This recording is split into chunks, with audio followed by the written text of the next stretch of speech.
The front door came off the hinges at 3:38 in the morning. I know the exact time because the digital clock on the hallway console glows green in the dark, and when the battering ram hit, those numbers were the first thing my eyes found. Then the shouting started, arson warrant, everyone on the ground, step back from the doorway. I was in bed. Boxers, a faded navy t-shirt from my last shift with the state fire marshal's office, bare feet on hardwood that still held the day's residual heat. My brain was 3 seconds behind my body, trying to catch up, trying to process why tactical flashlight beams were cutting through my bedroom like strobes, why a splintered oak frame I'd installed myself was now leaning against the drywall, and why men in county windbreakers were moving down my hall with practiced, silent efficiency. Hands behind your back, I'm complying, I'm not resisting. My voice came out flat, controlled. 18 years in fire investigation had trained that into me, the ability to stay calm when everything around you is burning. Panic is a luxury, I never learned how to afford it. Cold steel clicked against my wrists. A knee pressed between my shoulder blades, turning my face toward the baseboard. I could smell the pine-scented floor cleaner my ex-wife used every Saturday. Lemon and cedar. An absurd detail to notice while 2 county investigators pinned me to my own floor on Oak Ridge Drive. But the brain clings to what it can anchor to when the ground drops out. I focused on the smell. I focused on my breathing. In for 4, hold for 4, out for 6. The training doesn't disappear when the cuffs go on, it just goes quiet. Down the hall a floorboard creaked. Marcus, my son, 17, senior year at T.C. Robertson. The kid who'd lost his mother at 9 and spent the last 8 years learning how to stand in a room without breaking. He was in the bedroom at the end of the hall, the one with the posters of old fire engines and the shelves full of NFPA reference manuals I'd bought him for every birthday. He didn't scream, he never did.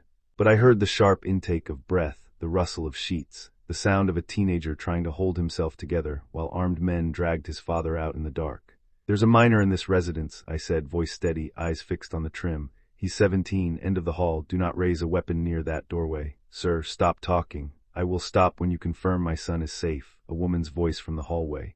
Minor is secure, adult male in adjacent room is secure, no weapons drawn. I closed my eyes, exhaled, counted to 3. They pulled me to my feet, guided me through the hallway past Marcus's door. It was open a crack. I could see him sitting on the edge of his bed, hands on his knees, shoulders squared, watching me pass. A female investigator stood beside him, hands visible, posture relaxed. I met his eyes, just once. I'm okay, I mouthed. He nodded. Barely, but it was enough. They led me through the living room, past the kitchen where the coffee maker still held the dregs from last night, past the entryway mirror that caught the reflection of my bare feet, my cuffed wrists, the 2 men flanking me like I was a hazard to be contained. The front door hung off one hinge. October air rushed in sharp and mountain cold, carrying the scent of damp leaves and distant wood smoke. I stepped onto the porch. The concrete bit through my soles. The whole street was lit up. Patrol cars with their lights flashing, red and blue bouncing off the houses, the trees, the faces of my neighbors who had come outside in their robes and slippers to watch Elias Vance get arrested. Doyle stood on his porch next door. 68, retired electrical inspector, the kind of man who knew the wiring code of every house on the block. He was in his bathrobe, holding a thermos, watching me with the quiet intensity of a man who'd seen too many good people ruined by bad paperwork. He didn't say anything, just raised the thermos slightly like a toast to a battle he hadn't chosen but understood. And then I saw Julian, my business partner, 12 years of shared cases, shared offices, shared lunches, shared headaches, shared victories. Julian Croft stood at the end of the driveway near the mailbox, wearing the charcoal overcoat I'd watched him buy for a client meeting in Charlotte. His hands were in his pockets, his posture was relaxed, his face was calm. And he was holding a leather-bound ledger, not crying, not confused, not stepping forward to ask what was happening.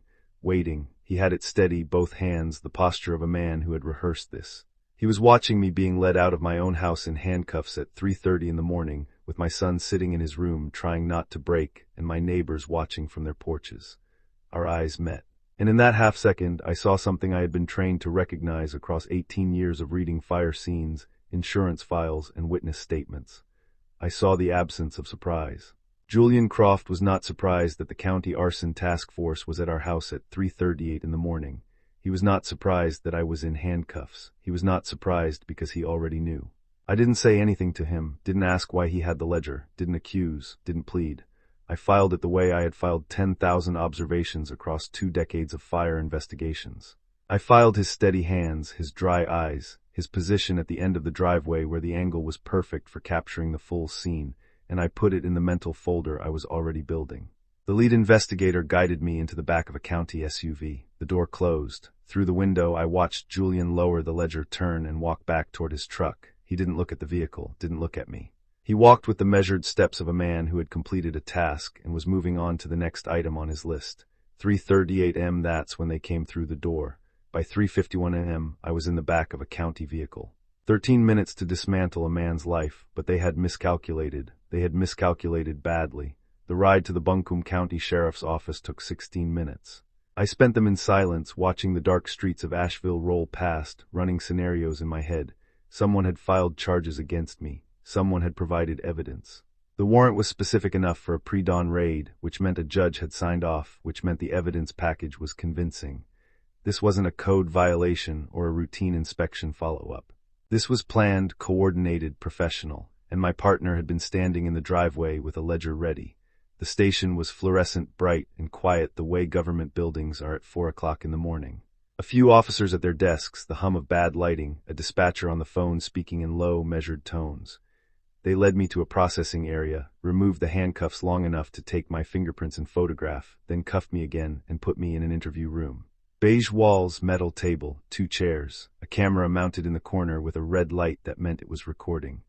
I'd been in rooms exactly like this one 1,000 times, but always on the other side of the table. A young investigator brought me a cup of water in a paper cup. He set it down without making eye contact, like I was contaminated. "What are the charges?" I asked. He glanced at his clipboard. "Arson for profit.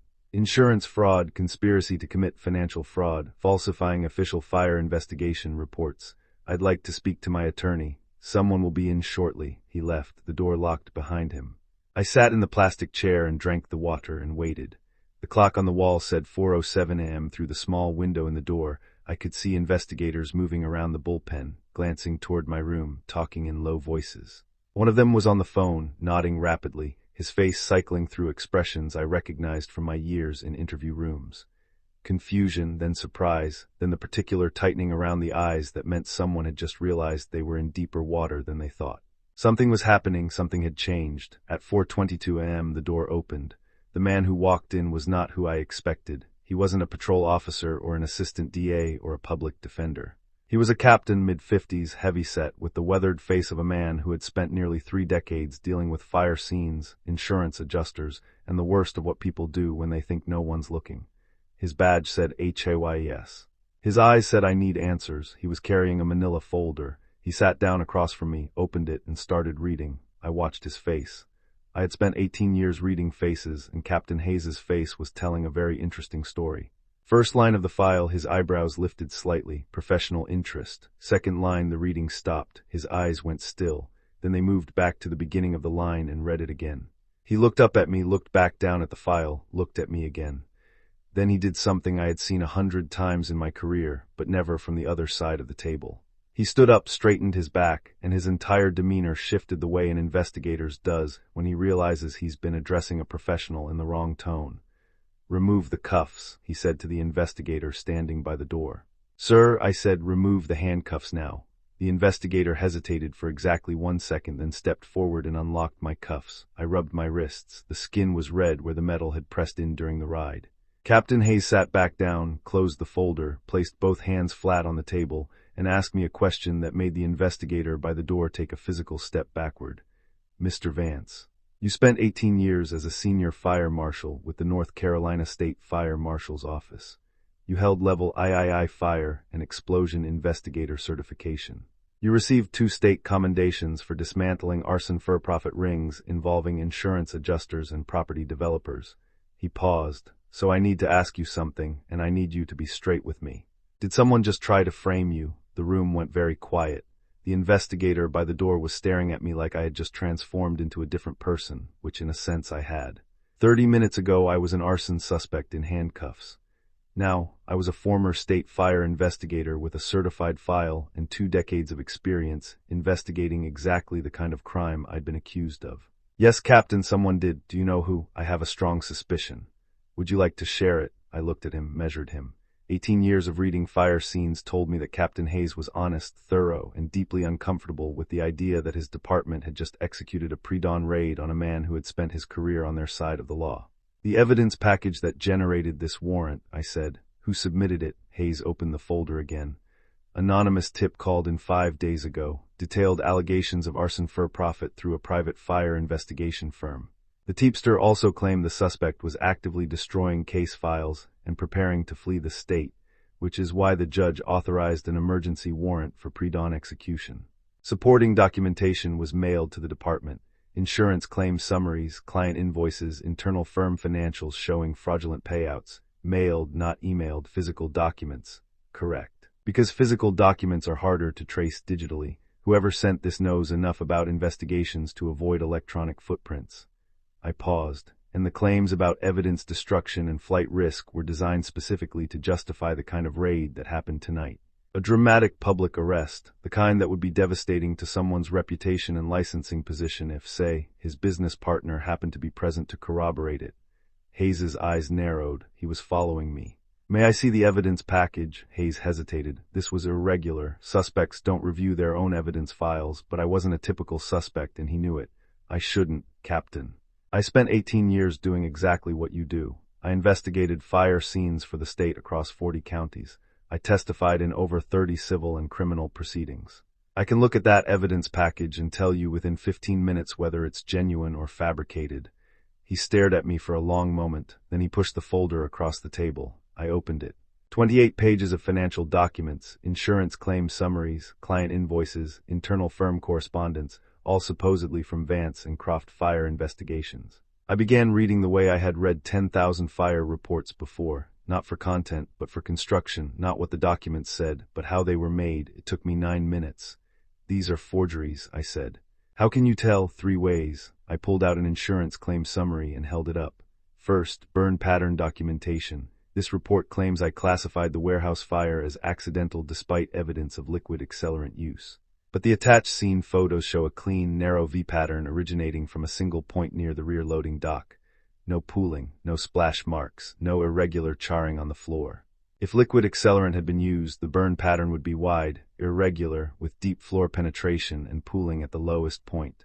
This is a classic electrical fault pattern. The report contradicts the photos. I pulled out another page. Second, chemical analysis. This lab report claims GC/MS testing detected petroleum distillates consistent with gasoline accelerant. But the chromatogram peak retention times are wrong. The primary peak aligns with a C10-C12 hydrocarbon blend, not the C4-C12 range of gasoline. That's not accelerant. That's commercial landscape mulch cleaner. It contains petroleum distillates that will trigger a field presumptive test, but it's not arson grade. Someone who doesn't know how to read a chromatogram would call it a match. Someone who does would call it a false positive. I pulled out a third document. Third, and this is the one that tells me exactly who did this. This insurance policy summary shows coverage active through last month with a renewal stamp dated October 2nd. But the stamp alignment is off by 2 millimeters, the ink density is inconsistent with the county clerk's official seal, and the policy number format doesn't match the state's 2023 coding update. The policy was canceled 6 months ago. I know because I processed the cancellation notice myself. The client opted out of coverage when they moved operations to a leased facility. Whoever created this document had intimate access to our firm's client files, close enough access to copy almost everything correctly, but they made 3 mistakes, and they didn't check a calendar. I set the documents down. Captain, the person who created these forgeries had intimate access to my business records, my case files, and my financial documents. They knew enough to build a convincing package, but not enough to avoid the mistakes that a trained fire investigator would catch in under 10 minutes.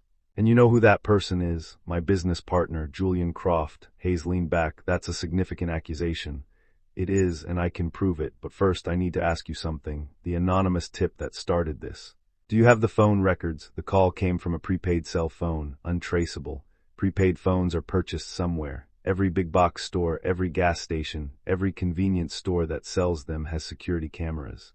Pull the purchase records for prepaid phones in Buncombe County in the 2 weeks before the tip was called in. Cross-reference with my partner's vehicle, a 2022 gray Ford F-150, plate number KRT-8841. I guarantee you'll find him on camera. Hayes was writing now, fast. Second, the documents that were mailed to your department, they were printed somewhere. Check the metadata on any digital files included in the package. If there were none, check the paper stock, the toner signatures, the print alignment. My partner doesn't have a printer at home. He uses the one at our office, but these weren't printed on ours. The toner density is wrong. The paper grain runs perpendicular to our standard stock. These were printed on a commercial copier at a print shop. Cross-reference the receipt trail. Julian uses Printworks on Tunnel Road for all his personal and side project printing. The receipt will be there. How do you know he doesn't use your office printer for this? Because I'm a fire investigator, Captain. I notice what's in my house. I notice what's in my office. There's no third-party printer. He uses mine for firm documents. These weren't printed on mine, and Julian's left-handed. The pen pressure on the ledger he was holding in the driveway would show heavier right-side indentation if he'd been writing entries recently. He wasn't. The ledger was staged. Hayes stopped writing, looked at me with an expression I recognized. It was the expression of an investigator who had just realized he was sitting across from someone who was better at this than he was. Not an insult, just a fact, Mr. Vance. I've been doing this for 24 years. I've never had a suspect dismantle their own case file from the other side of the table. I'm not a suspect, Captain. I'm a target. There's a difference. Why would your partner frame you for arson? Because he's committing arson for a profit himself, and he needed to neutralize me before I figured it out. Let me tell you about Julian. Because this isn't a story about a man who partnered with a monster. I didn't partner with a monster. I partnered with a man who became one slowly. The way smoke spreads through a structure, invisible at first. Then everywhere. I met Julian Croft in the spring of 2011. I was 42 years old, still with the State Fire Marshal's office, assigned to the Western Regional Division. I'd been investigating fire scenes for 16 years by then, and the work was starting to weigh on me. Not the danger, not the heat, but the endless procession of people who had been burned by people they trusted. Property owners lighting their own buildings for insurance payouts, adjusters looking the other way, investigators cutting corners. I spent my days walking through ashes, reading burn patterns, tracing electrical faults, and watching good people lie to save money. And by 2011, I was looking for something that reminded me that fire could also reveal truth.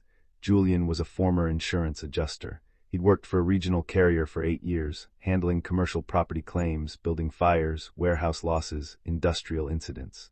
He'd left after a dispute over a payout that he believed was legitimate, but the company had flagged as suspicious. He was rebuilding, working as an independent consultant, trying to build a firm that operated with integrity. When I met him at a regional fire investigators conference in Charlotte, he seemed like the sharpest person in the room. Not loud sharp, quiet sharp. The kind of sharpness that comes from having seen the inside of 100 insurance files and deciding to build something better. We talked for 3 hours that night. He asked about my methodology. I told him the parts I could share. He asked about the parts I couldn't, and I told him those had shaped me more than the ones I could. He told me about the case that broke him.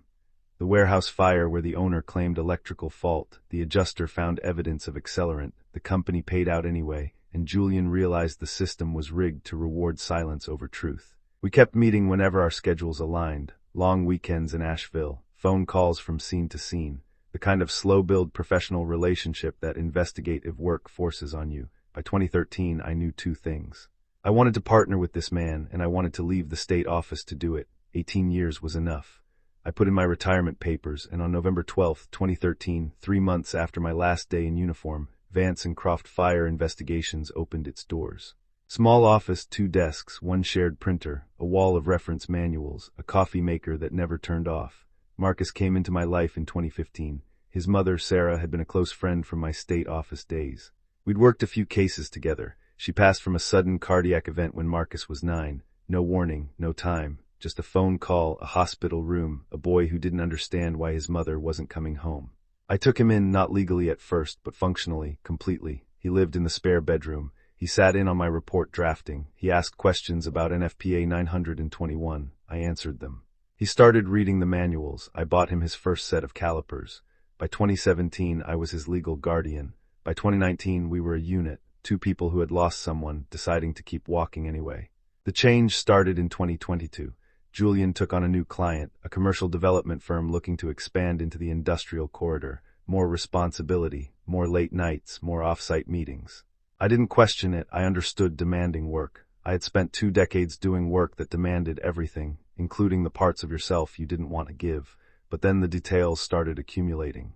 The way they always do, not big things, not dramatic revelations, just small inconsistencies that pricked at the part of my brain that had spent 18 years being paid to notice exactly this kind of thing. A deposit in our joint firm account for $8,400 that didn't match any invoice from our clients. Bonus, he said. Our firm didn't do mid-year bonuses. I checked. A second phone in his desk drawer. Work phone, he said. Our firm didn't issue work phones. I checked that too. Late nights that coincided with specific property acquisitions. Calendar entries that were deleted and re-entered with different times. A receipt from a commercial print shop on a day he said he was at a site inspection. I noticed all of it, filed all of it, and I did what I had been trained not to do. I gave him the benefit of the doubt, because he was my partner. Because I trusted him. Because the same instincts that had made me one of the state's best investigators were the same instincts I had deliberately, foolishly turned off when I came home every night. That was my mistake. The only mistake I made. I trusted him more than I trusted myself. At 5:15 a.m., while I was still at the station working through the evidence with Captain Hayes, my phone rang. Attorney Linwood, Elias. I just got a very alarming phone call from a very alarmed 17-year-old. Are you in custody? They removed the cuffs about 2 hours ago. I'm at the sheriff's office, but I'm not under arrest. The charges are fabricated. I'm working with the captain to unravel it. You're working with the captain at the station where you were just arrested. A pause. Only you, Elias. Only you could get arrested at 3:30 in the morning and be consulting by 4:30. Can you get down here? I'm going to need legal representation when this moves forward.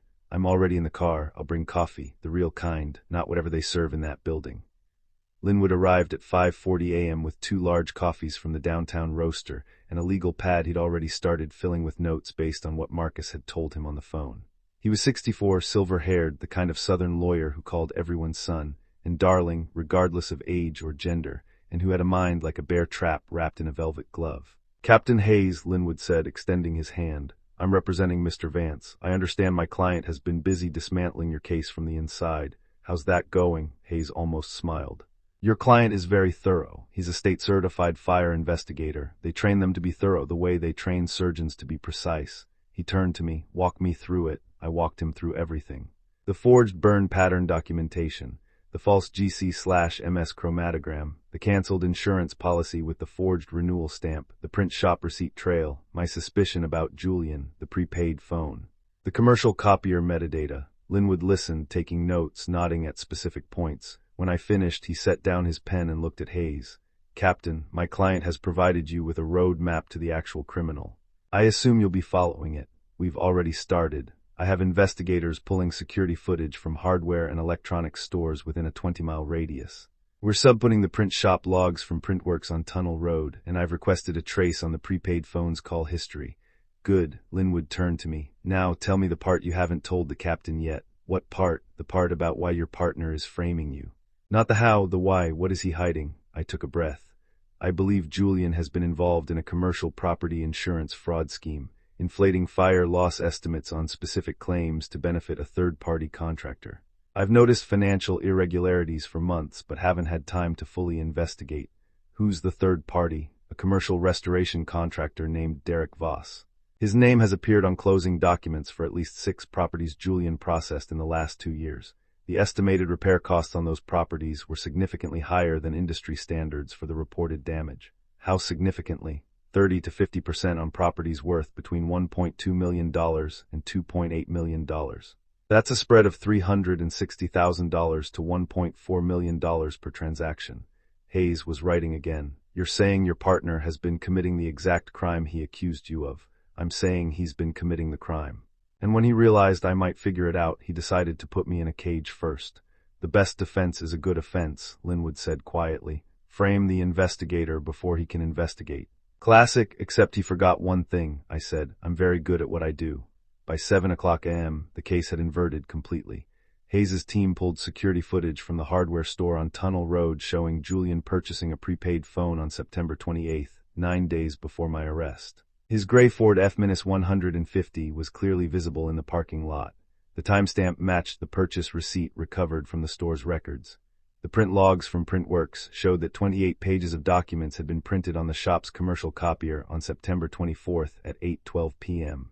Well after business hours, Julian's account had been used to pay for the job, and then Captain Reyes called back. I had called Reyes at 5:30 a.m. She was still with the State Fire Marshal's office, assigned to the Financial Crimes Division, and she owed me a favor from a case we'd worked together in 2016 involving a commercial developer who had been staging electrical fires to collect insurance payouts. Reyes had found the paper trail. I had testified at the civil proceeding. The developer lost his license. Ray's said she'd owe me for the rest of her career. I told her I'd never collect. I was wrong. Elias, I ran the name you gave me. Derek Voss. Ray's voice had the controlled intensity I remembered from our years working together. He's not just a restoration contractor. He was investigated by the North Carolina Contractors Board in 2020 for suspicious billing practices. The investigation was dropped for insufficient evidence, but the file is still open. And here's the interesting part. He's connected to a network of shell LLCs registered in Delaware. 4 of them have received wire transfers from accounts associated with Julian Croft's personal operating account in the last 22 months. How much total across the 4 shells? 2.1 million, give or take. 18 transactions, 2.1 million. My partner and his contractor had been running a fraud operation under my nose for nearly 2 years, and when I got too close, they tried to bury me under the exact crime they were committing. I gave Ray's findings to Hayes. He contacted the State Bureau of Investigation. By noon, the SBI had opened a formal investigation into Derek Voss and Julian Croft. At 1:15 p.m., I drove home. I had been gone for 10 hours. 10 hours since they had dragged me out of my bed and put me in the back of a vehicle. 10 hours since my son had sat in his room trying not to break. 10 hours since my partner had stood in the driveway with a ledger ready. I pulled into the driveway. The front door had been temporarily repaired. Plywood where the frame had splintered. Doyle was on his porch. He raised his thermos in a silent salute. I nodded back. I walked inside. Julian's car was gone, but his keys were still on the hook by the office door. He hadn't packed. He hadn't fled. He was expecting me to be in custody. He was expecting a phone call from a booking clerk, a bail hearing, a process that would take days and give him time to prepare his next move. File for dissolution of partnership. Claim the firm's assets. Petition for emergency licensing suspension. Paint me as a criminal while the charges hung over my head. Instead, I walked through the door. He was on the phone. He froze. The phone stopped mid-conversation. His face went through a rapid sequence of emotions that I cataloged the way I had cataloged 10,000 fire scenes across the state. Surprise, confusion, fear. And then, underneath all of it, the particular stillness of a person who realizes that the trap they set has just closed on their own leg. "You're back," he said. "How are you back?" "They arrested me." "They did. The charges were fabricated. The evidence was forged. The captain figured it out, or rather, I figured it out and the captain agreed." He said nothing. His grip on the phone tightened. "You should call Derek," I said. "Tell him to get a good lawyer. He's going to need one." I paused. "And Julian, so are you." He stared at me. I stared back. 12 years of partnership. 12 years of shared offices, shared lunches, shared headaches, shared victories. 12 years and I was looking at a stranger. "Elias, I don't know what you think. Don't." I held up my hand. "I spent 18 years listening to people lie to me. Property owners, adjusters, contractors, investigators in 3 divisions and 2 languages. I have heard every kind of lie there is. And I can see every one of them on your face right now." He sat down, not because he chose to, but because his legs gave out. He sat at his desk, the same desk where we had drafted our first partnership agreement, where Marcus had spilled coffee and laughed about it, where he had complained about a difficult claim, and he put his face in his hands. "How much do they know?" he whispered. "Everything, the shell LLCs, the inflated repair estimates, the $2.1 million, the contractor's board investigation, the hardware store footage, the print shop logs. All of it. I was going to stop. We were going to stop after the next. There's always a next one, Julian. That's how fraud works. You don't stop because you can't stop. Because every transaction creates evidence that the next transaction is supposed to bury. I've been explaining this to criminals for 18 years. I never thought I'd be explaining it to my partner." He looked up, tears now, real ones. "Not the performed grief of the driveway. What happens now? Now the SBI builds their case. They'll arrest Derek first, probably within the week. You'll be next. Linwood will represent me in any proceedings related to the false charges, which will be dismissed. And then we'll deal with the firm. Elias, please, the partnership, the cases, the reputation. The partnership ended the moment you handed that ledger to the investigators. The cases are under review. The reputation is yours to carry now." "I'm keeping mine." He didn't argue, maybe because he knew I was right, maybe because he was too tired to fight, or maybe because somewhere underneath the fear and the guilt and the desperation, there was still a small piece of the man I had partnered with. The man who had seen the inside of 100 insurance files and decided to build something better. And that man knew that what he had done was unforgivable. I left the office, went to Marcus's room. He was sitting on his bed reading a case file from my desk. He looked up when I walked in. "Dad, are you okay?" "I'm okay, son. The police broke our door." "I know. I'm going to fix it." He nodded, closed the file. "Dad, can I talk to you later alone?" "Of course." That conversation happened on the porch that evening after dinner. October air, mountain dark, the sound of crickets, and the distant hum of a Minus 26 through the valley. He did this, Marcus said. It wasn't a question. Yes, he tried to put you in prison. Yes, he was quiet for a long time, 17 years old, processing the fact that his mother's friend, his father's partner, the man who had taught him how to read a burn diagram, had tried to destroy the closest thing he had to stability. That's a weight no teenager should have to carry, but Marcus carried things. He'd been carrying things since he was 9 years old. And if he tries to take the firm, or if there's a licensing thing, or if he tries to say you were involved, I want to stay with you. No matter what, that's your choice, Marcus, and I'll support whatever you decide. I just decided. He paused. You know I don't call you partner, I know, and I've never needed you to, but you are, you know that, right? Whatever happens with him, whatever he did, you're my dad. You have been for a long time. I didn't say anything, couldn't. Something was happening in my chest, something that 18 years of state discipline hadn't prepared me for. I put my arm around his shoulders and we sat there on the porch in the dark, two people who had chosen each other, and that was enough. The arrests came 12 days later. Derek Voss was picked up at his office on Haywood Street on a Tuesday morning. The SBI agents walked him out past his foreman, his office manager, and two clients who were sitting in the waiting room. He was charged with 18 counts of insurance fraud, wire fraud, money laundering, and conspiracy. Julian was arrested the following day at the house. I made sure Marcus was at school and my sister was watching him. I didn't want him to see it. I had seen enough people get arrested in my career to know that the image never leaves you, and my son had already seen more than he should have. He went quietly, didn't resist, didn't cry. Just held out his wrists and let the officer put the cuffs on. He looked at me standing in the hallway and said, "I'm sorry, I didn't want it to go this far. I know, but it did, and now it's over." The trials took 9 months. Derek fought every charge with a team of attorneys who bill more per hour than most people make in a day. The evidence was overwhelming. The shell LLCs, the inflated repair estimates, the wire transfers. The $2.1 million in fraudulent proceeds, 7 years federal prison. Julian pleaded guilty. His attorney negotiated a deal in exchange for full cooperation and testimony against Derek. 5 years state prison. He'd be in his late 40s when he got out. Marcus would be 22. I would be 61. The false charges against me were formally dismissed 3 weeks after Julian's arrest. Captain Hayes called me personally. "Mr. Vance, I owe you an apology. My department raided your home based on fabricated evidence, and I'm sorry. You followed procedure, Captain. You got a warrant based on what appeared to be credible evidence, and you executed it. The failure wasn't yours. The failure was that someone who knew me well enough to build a convincing frame didn't know me well enough to know it would never work.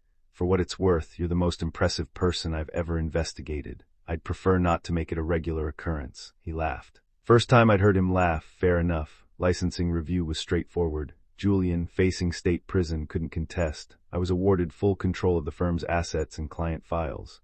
Marcus, at 17, filed a declaration stating his preference to remain in my care. The court granted it. He turns 18 next month in May, and after that, the legal question becomes moot anyway. He's staying because he wants to, not because a court told him to. 6 months have passed since that night. It's April now. The door is fixed, not the plywood patch from that first morning, a proper door. Solid oak with a deadbolt that I installed myself. Doyle watched me install it from his porch, offered unsolicited advice about hinge placement, and brought over a six-pack when I was done. "Looks good," he said. "Thanks, Doyle." Elias, "Yeah, that morning when they brought you out in handcuffs, I knew it wasn't right. I've lived next to you for 7 years. I've watched you mow your lawn, fix your gutters, teach that boy to read fire diagrams in the driveway, carry your gear to the truck.